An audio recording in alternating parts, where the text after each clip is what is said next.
Boa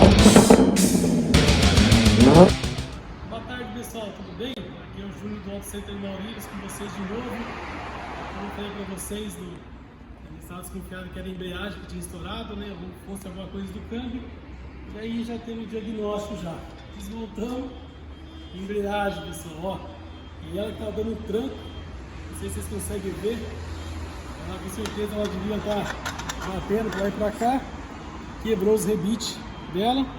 Isso o carro não andava mais. E também o trator também já estava bem gasto, já era problema no trator também. E era isso, dando tranco. Ainda bem que não deu problema no câmbio e também não deu problema no diferencial. Beleza, pessoal? Aí vamos estar substituindo agora, vou colocar uma original mesmo, por enquanto, porque ela está funcionando. Vou colocar a normal mesmo, sem cerâmica. Aí vou estar comprando hoje vou ter que comprar dois kits, um kit pro Chevette e um kit pro Astra. Beleza, pessoal? É isso aí, segue a gente no canal, montando de novo, fazer um vídeo nós andando com ele aí. Beleza? Valeu, obrigadão aí.